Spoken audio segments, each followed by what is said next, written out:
Daily. Taste the Daily. Telangana జాగృతి అధ్యక్షురాలు కవిత కీలక వ్యాఖ్యలు చేశారు. 2029 ఎన్నికల్లో పోటీ చేయనున్నట్టు తెలిపారు. ఆస్క్ కవిత పేరుతో ఎక్స్ వేదికగా నెటిజన్లతో ఆమె ముచ్చటించారు. సామాజిక తెలంగాణయే తన లక్ష్యమని కవిత మరోసారి స్పష్టం చేశారు. నెటిజన్లు అడిగిన ప్రశ్నలకు ఆమె వివరంగా సమాధానాలిచ్చారు. తెలంగాణ విషయంలో తన విజన్, జాగృతి భవిష్యత్ కార్యాచరణ తదితర అంశాలపై స్పష్టత ఇచ్చారు. ట్విట్టర్ పాలిటిక్స్ విభాగంలో ఆస్క్ కవిత ఇంటరాక్షన్ నెంబర్ 1గా నిలిచింది.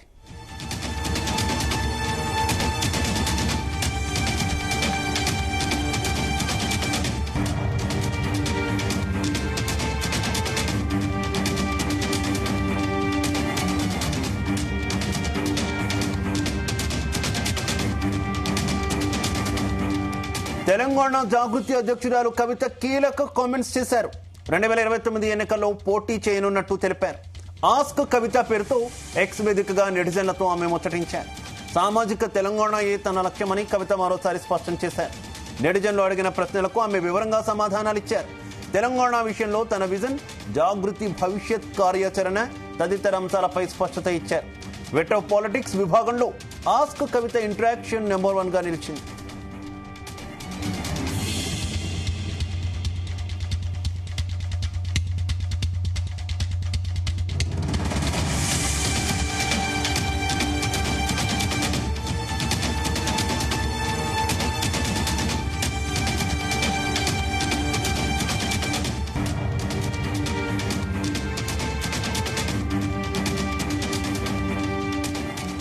తెలంగాణ జాగృతి అధ్యక్షురాలు కవిత హాట్ కామెంట్స్ చేశారు. 2029 ఎన్నికల్లో పోటీ చేయనున్నట్టు తెలిపారు. ఆస్క్ కవిత పేరుతో ఎక్స్ వేదికగా నెటిజన్లతో ఆమె ముచ్చటించారు. సామాజిక తెలంగాణయే తన లక్ష్యమని కవిత మరోసారి స్పష్టం చేశారు. ఇక ఈ విషయానికి సంబంధించి మరింత సమాచారం మా కరెస్పాండెంట్ వంశీకృష్ణ అందిస్తారు. వంశీకృష్ణ, తెలంగాణ జాగృతి అధ్యక్షురాలు ఎమ్మెల్సీ కవిత కీలక వ్యాఖ్యలు చేయడం జరిగింది.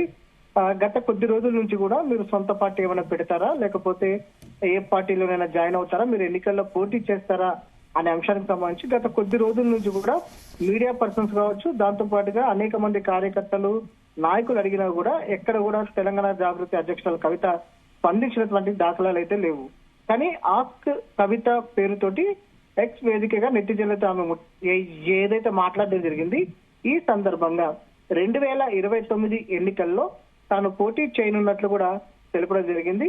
సామాజిక తెలంగాణయే తన లక్ష్యమని కవిత మరోసారి స్పష్టం చేశారు. నెటిజన్లు అడిగిన అనేక ప్రశ్నలకు ఆమె వివరంగా సమాధానాలు ఇచ్చినటువంటి పరిస్థితి కూడా మనకు కనిపిస్తోంది. తెలంగాణ విషయంలో తన విజన్, జాగృతి భవిష్యత్ కార్యాచరణ తదితర అంశాలపై స్పష్టత ఇచ్చారు. ట్విట్టర్ పాలిటిక్స్ విభాగంలో ఆస్క్ కవిత ఇంటరాక్షన్ నెంబర్ 1గా నిలిచింది అనేది కూడా చెప్పాలి. ప్రధానంగా మనం చూస్తా ఉన్నాము, గత కొద్ది రోజుల నుంచి కూడా తెలంగాణ జాగృతి అధ్యక్షురాలు కవిత జనం బాట కార్యక్రమం తోటి రాష్ట్ర వ్యాప్తంగా కూడా అనేక నియోజకవర్గాలలో పాదయాత్ర చేస్తున్నటువంటి సందర్భం మనం చూస్తా ఉన్నాము. దాంతో పాటుగా అనేక సమస్యలపైన రౌండ్ టేబుల్ సమావేశాలు కావచ్చు, మేధావులతోటి, కవులతోటి, కళాకారులతోటి కూడా అనేక అంశాల మీద చర్చా వేదికలు నిర్వహిస్తా ఉన్నారు. విద్యావంతులతో సంబంధించినటువంటి అంశాలపైన కాదు, దాంతో పాటుగా ఇతర అనేక అంశాలపైన, ప్రజా సమస్యలపైన రౌండ్ టేబుల్ సమావేశాలు కావచ్చు, దాంతో పాటుగా కుల సంఘాలకు సంబంధించి కూడా అనేక సమావేశాలు నిర్వహిస్తున్నారు. ఇలాంటి సందర్భంలోనే అటు కొద్ది రోజుల క్రితం, దాదాపు సంవత్సరం క్రితం ఒక బీసీ మీటింగ్లలో సామాజిక తెలంగాణే తన లక్ష్యం అంటూ తెలంగాణ రాష్ట్రం భౌగోళికంగా ఏర్పడింది కానీ సామాజిక తెలంగాణగా ఏర్పడలేదు అనేటువంటి ఆసక్తికరమైనటువంటి వ్యాఖ్యలు చేసేటువంటి సందర్భం కూడా మనం చూస్తాము. తదుపరి అనేక పరిణామాలు కూడా మనకు తెలిసిందే. ఇంటర్నల్ గా బీఆర్ఎస్ పార్టీ అధినాయకత్వానికి, ఎమ్మెల్సీ కవితకు కూడా ఇంటర్నల్ గా గొడవలైనటువంటి విషయం కూడా బయటకు వచ్చినటువంటి విషయం మనకు తెలిసిందే. అదే ఆస్క్ కవిత పేరుతోటి ఎక్స్ వేదికగా నెటిజన్లతో ఆమె ముచ్చటించడం జరిగింది. ఈ సందర్భంగా మరోసారి సామాజిక తెలంగాణయే తన లక్ష్యమని కవిత మరోసారి స్పష్టం చేశారు. నెటిజన్లు అనేక అంశాలు, రాజకీయ పరమైనటువంటి అంశాలు కావచ్చు, వ్యక్తిగత పరమైనటువంటి అంశాలు కావచ్చు, ఇలా అనేకమైనటువంటి అంశాలపైన వారు వివరించినటువంటి సందర్భం కూడా మనం చూస్తా ఉన్నాము. ఈ సందర్భంగా నెటిజన్లు అడిగినటువంటి అంశాలపైన వారు కూడా చాలా ఓపికగా సమాధానాలు చెప్పినటువంటి పరిస్థితి కూడా మనం చూస్తా ఉన్నాము. మొత్తం మీద ట్విట్టర్ పాలిటిక్స్ విభాగంలో ఆస్క్ కవిత ఇంటరాక్షన్ నెంబర్ 1గా నిలిచిందని కూడా చెప్పవచ్చు. జాగృతి, తెలంగాణ జాగృతి భవిష్యత్తులో ఎలాంటి కార్యాచరణ తీసుకోబోతుంది, ఎలాంటి కార్యక్రమాలు తీసుకోబోతుంది అనే అంశం పైన కూడా కొంత స్పష్టత ఇచ్చినటువంటి సందర్భం కూడా మాకు కనిపిస్తా ఉంది.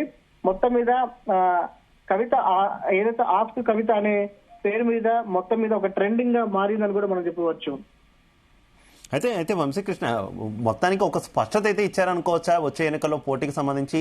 అది ఏ రకంగా ఉండే అవకాశం ఉందనేటటువంటి చర్చ కూడా విస్తృతంగా జరుగుతున్నటువంటి పరిస్థితి కదా. ఏంటి కవిత ఏ స్థానం నుంచి పోటీ చేస్తాదో తదితర అంశాల మీద కూడా విస్తృతంగా చర్చ జరుగుతుంది కదా, ఏమనుకోవాలి? గతంలో నిజామాబాద్ ఎంపీగా అటు పోటీ చేసినటువంటి సందర్భం మనం చూస్తాము. తర్వాత ఎంపీగా ఓటమి పాలైన తర్వాత ఎమ్మెల్సీగా పోటీ చేయడం జరిగింది. గెలుపొందినటువంటి విషయం కూడా మనందరికి కూడా తెలిసిందే. తదుపరి ఈసారి 2029 ఎన్నికల్లో మరి ఎంపీగా నిలబడతారా లేకపోతే ఎమ్మెల్యేగా నిలబడతారా అనేది మాత్రం వేచి చూడాల్సిన అవసరం ఉంది. ఎందుకంటే నిన్న బషీర్బాగ్ ప్రెస్ క్లబ్ లో కూడా మీడియాతో మాట్లాడుతూ తన లక్ష్యం ముఖ్యమంత్రి కావడమే అనేది మాత్రం చాలా స్పష్టంగా చెప్పడం జరిగింది. అంటే మనం చూడొచ్చు, ఇప్పుడు కాకపోయినా భవిష్యత్తులో అయినా సరే తాను ముఖ్యమంత్రి అవుతాను, 10-15 సంవత్సరాలకైనా ముఖ్యమంత్రిని ఖచ్చితంగా అవుతాను అంటూ కూడా ఎమ్మెల్సీ కవిత గతంలో కూడా వ్యాఖ్యలు చేసినటువంటి సందర్భం చూస్తాము. 3 రోజుల క్రితం మీడియా సమావేశం కావచ్చు, నిన్న బషీర్బాగ్ ప్రెస్ క్లబ్ లో జరిగినటువంటి చిట్ చాట్ లో కూడా ఎమ్మెల్సీ కవిత ఇదే అంశాన్ని వ్యాఖ్యానించడం జరిగింది. బహుశా ఏదైతే రాష్ట్ర రాజకీయాల్లోనే కీలక పాత్ర పోషించాలనుకుంటే గనక ఖచ్చితంగా ఎమ్మెల్సీ కవిత ఎమ్మెల్యేగానే పోటీ చేసే అవకాశం ఉంటుంది. మరి కొత్త పార్టీ ఏమైనా ఏర్పాటు చేస్తారా లేకపోతే తెలంగాణ జాగృతిని పార్టీగా రూపాంతరం చేస్తారా లేకపోతే వేరే పార్టీలు ఏమైనా చేరే ఆలోచన ఉందా అనే అంశం మీద మాత్రం స్పష్టత రావాల్సిన అవసరం ఉంది. కానీ 2029లో మాత్రం ఖచ్చితంగా తాను పోటీ చేస్తాననేది మాత్రం ఒక క్లారిటీ ఇచ్చినటువంటి సందర్భం మాత్రం కనిపిస్తా ఉంది. మరి ఒకవేళ ఎమ్మెల్యేగా పోటీ చేయాలనుకుంటే కనుక ఎక్కడి నుంచి పోటీ చేయబోతున్నారు? నిజామాబాద్ నుంచైనా పోటీ చేస్తారా లేకపోతే ఎంపీగా ఏమైనా పోటీ చేస్తారు? ఎంపీగా పోటీ చేస్తే కనుక ఖచ్చితంగా నిజామాబాద్ నుంచే పోటీ చేసే అవకాశం ఉంటుంది. ఎందుకంటే నిజామాబాద్ లో బీఆర్ఎస్ పార్టీ అధికారం ఉన్నప్పుడు అనేక నిధులను కూడా నిజామాబాద్ కి తీసుకురావడం జరిగింది. నిజామాబాద్ లో అభివృద్ధి కార్యక్రమాలు చేసినటువంటి పరిస్థితి కూడా మనకు తెలిసిందే. దాంతో పాటుగా తన భర్త అనిల్ సొంత నియోజకవర్గం అని కూడా ఏదైతే జిల్లా అనేది కూడా చెప్పవచ్చు. మొత్తం మీద ఎమ్మెల్సీ కవిత చేసినటువంటి కామెంట్స్ మాత్రం కొంత ఆసక్తికరంగా ఉన్నాయి. 2029లో ఎన్నికలకు తాను సిద్ధమని కూడా చెప్పడం జరిగింది. ఎమ్మెల్సీ కవితతో పాటు ఒకవేళ పార్టీని ఏర్పాటు చేసినా లేకపోతే వివిధ పార్టీల్లోకి వెళ్ళినా కూడా తన అనుచర గణంలో కొంతమంది ఎమ్మెల్యేగా పోటీ చేయాలని ఆశపడతా ఉన్నారు. మరి అవకాశాలు కల్పిస్తారా అనేది కూడా వేచి చూడాల్సిన అవసరం ఉంది. లేకపోతే కొత్త పార్టీ పెట్టి ఆ కొత్త పార్టీ ద్వారా వెళ్లాల్సినటువంటి అవకాశం ఉంటుంది. కాబట్టి ఒకవేళ వెళ్ళాలనుకుంటే ఇప్పటి నుంచే కార్యాచరణ ప్రకటించాల్సిన అవసరం ఉంది. కొత్త పార్టీ పెట్టాలనుకుంటే కొత్త పార్టీ ప్రకటించాల్సిన అవసరం ఉంది. ఎమ్మెల్యేలను కూడా గెలిపించుకోవాల్సిన బాధ్యత ఎమ్మెల్సీ కవిత పైననే ఉంటుంది. కాబట్టి ఆ రకంగా కార్యాచరణ ఏమైనా తీసుకోబోతున్నారా? ఇవన్నీ కూడా కొంత ప్రశ్నలుగా ఉన్నాయి. వాటికి సంబంధించి కూడా భవిష్యత్తులో ఏదైతే బీఆర్ఎస్ పార్టీ నుంచి గతంలోనే ఏదైతే సస్పెండ్ అయిన తర్వాత తాను ఒక 6 నెలల్లో ఈ అంశం పైన క్లారిటీ ఇస్తాను భవిష్యత్ కార్యాచరణ పైన అనే అంశానికి సంబంధించి చెప్పడం జరిగింది. కానీ ఆ అంశం మీద ఇప్పటి వరకు ఎక్కడ కూడా స్పందించలేదు. కానీ తెలంగాణ జాగృతి పేరుతోనే విస్తృతంగా తెలంగాణ వ్యాప్తంగా కూడా పర్యటనలు నిర్వహిస్తా ఉన్నారు. జనం బాట కార్యక్రమం పేరుతోటి ప్రతి నియోజకవర్గంలో తిరుగుతా ఉన్నారు. ఇప్పటి వరకు దాదాపుగా ఒక 70 నియోజకవర్గాల వరకు కూడా తిరిగినటువంటి సందర్భం మనకు కనిపిస్తోంది. స్థానిక సమస్యలను తెలుసుకుంటున్నారు.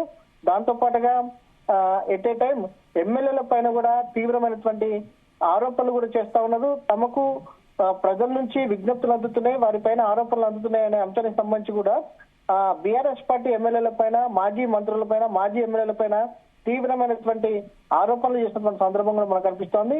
జనం బాట కార్యక్రమం ఎక్కడ నిర్వహిస్తే ఆ నియోజకవర్గంలో ఉన్నటువంటి ఎమ్మెల్యే కావచ్చు, మాజీ మంత్రి కావచ్చు, మాజీ ఎమ్మెల్యేలు, ఎమ్మెల్సీలు, బీఆర్ఎస్ పార్టీకి చెందినటువంటి ఎమ్మెల్యేలని టార్గెట్ చేస్తూ కూడా వారు వ్యాఖ్యలు చేసినటువంటి సందర్భం మనం చూస్తా ఉన్నాము. జగదీష్ రెడ్డికి సంబంధించి నల్గొండ జిల్లాకి వెళ్తే జగదీష్ రెడ్డి పైన వ్యాఖ్యలు చేసినారు. దాంతో పాటుగా మహబూబ్ నగర్ కి వెళ్తే అక్కడ నిరంజన్ రెడ్డి పైన వ్యాఖ్యలు చేసిన సందర్భం, ఇలా అనేక అంశాల మీద ఒక పొలిటికల్ స్ట్రాటజీతో మాత్రం ఎమ్మెల్సీ కవిత ముందుకు వెళ్తున్నటువంటి అవసరం ఉంటుందని మనకు అర్థమవుతుంది. ఖచ్చితంగా ఈ అంశాన్ని చూస్తే మాత్రం త్వరలో పార్టీని ఏమైనా కొత్తగా స్థాపించబోతున్నారా, జాగృతినే పార్టీగా తీయబోతున్నారా అనేది మాత్రం వేచి చూడాల్సిన అవసరం ఉంది. Right, okay, thank you.